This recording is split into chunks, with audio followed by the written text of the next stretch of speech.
My name is Sarah. For as long as I can remember, my family had a way of reminding me that I didn't quite belong. Birthdays, dinners, and reunions, there was always a chair missing. Mine. The first time I realized it, I was 24. Photos started popping up online, cousins smiling, my brother holding a cake, my parents laughing at the head of the table. Everyone was there except me.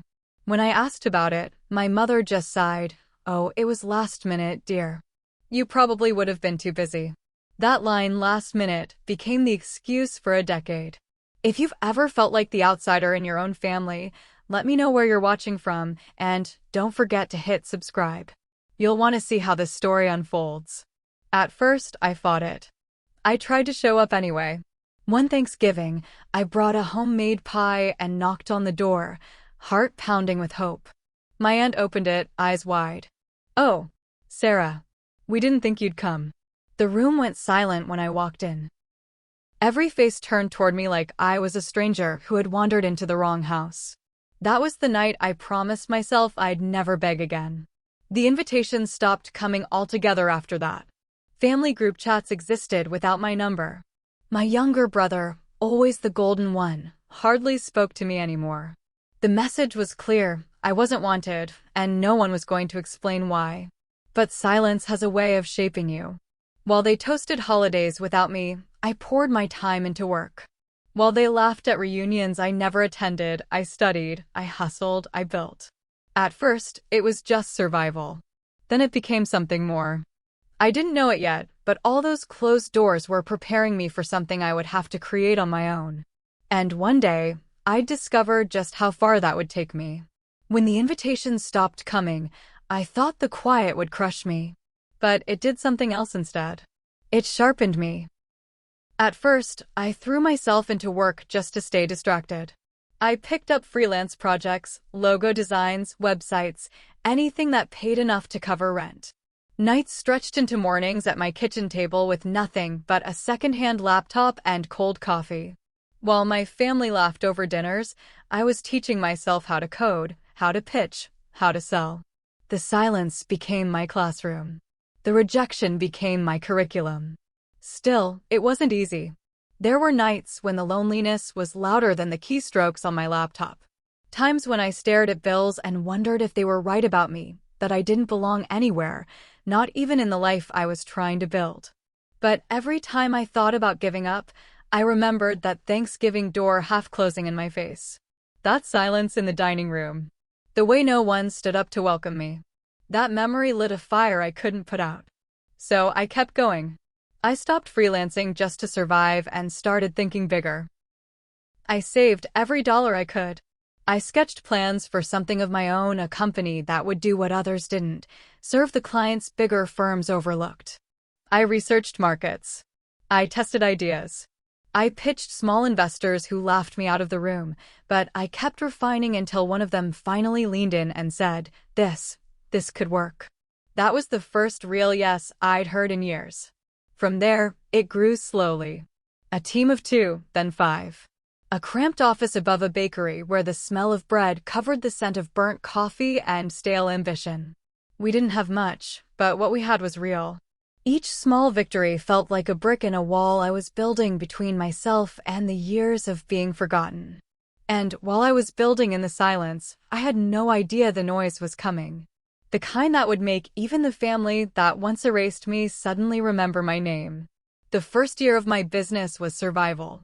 The second year was struggle. By the third, something shifted. Our little office above the bakery grew too small. We moved into a shared space downtown, walls still scuffed from the last tenants, but to me it looked like a palace. Clients started coming in on their own. We weren't begging for scraps anymore. They were finding us, and they were paying. One project turned into 3. 3 turned into 10. Suddenly, I was hiring people whose resumes made mine look like a grocery list. Engineers. Strategists. Creatives who could have gone anywhere but chose to bet on me. That's when the press noticed. A local business journal called me a rising entrepreneur to watch. Then a podcast host wanted an interview. Then an investor blog featured my story. For the first time in years, My name was being said in rooms I wasn't even in. But not the rooms that mattered most. Not my family's. At least, not yet. Because it started with small things. A missed call from my aunt. The one who had once stared at me like a stranger when I carried that pie into Thanksgiving. A congratulations text from my younger brother, who hadn't spoken to me in years, suddenly remembering my number. My mother leaving a voicemail. We saw the article. You must be doing well. Maybe you should come by sometime. Come by. After 10 years. As if I'd just missed a few weekends. I didn't reply. I couldn't. Not then. Because part of me was still that young woman standing at a locked door, wondering why she wasn't good enough to be let in. And part of me was the woman who was finally strong enough to know she didn't need that door anymore. So I kept building. Bigger contracts, bigger clients. By the time our 5th year hit, the company wasn't just surviving, it was thriving. We were preparing for something massive. A public launch. A night with cameras, investors, and the kind of stage I had once only dreamed about. What I didn't know then was that my family, the same family who had erased me for a decade, would decide that was the night to reappear. The night of the launch felt like stepping into another life. Cameras flashed outside the venue. Reporters waited with notepads ready. My team, dressed sharper than I'd ever seen them, buzzed with nervous energy. It wasn't just a launch, it was proof that the years of silence hadn't broken me, they had made me. As I stood backstage, reviewing my speech, I glanced toward the audience. Investors. Journalists. Partners. And then my breath caught. There they were. My family. My mother in her pearl necklace.